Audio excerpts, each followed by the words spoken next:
سب سے بڑا گناہ کبیرہ شرک ہے. پھر فرض نماز جان بوجھ کر قضا کر دینا، والدین کو ستانا، قتل کرنا، سود کھانا، داڑھی کاٹنا، یہ بھی اس میں داخل ہے معذرت کے ساتھ. اور یتیم کا مال کھانا، وراثت نہ دینا بہنوں کو. سمجھتے ہو گے نہیں سمجھتے؟ یہ سب کیا ہے؟ کبیرہ. رمضان کا روزہ جان کر چھوڑ دینا، حج فرض ہے پھر بھی نہ کرنا. اور رشتہ داری توڑنا.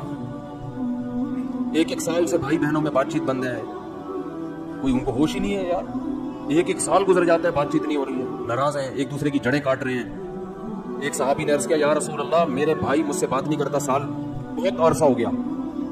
آپ نے فرمایا وہ اگر رشتہ داری توڑتا ہے تم جوڑنے کی کوشش کرو. یعنی غلطی اس بھائی کی تھی نا. آپ نے فرمایا پھر بھی تم جوڑو. فرمایا میں جوڑنے کی کوشش کرتا ہوں پھر بھی وہ رشتہ داری توڑتا ہے.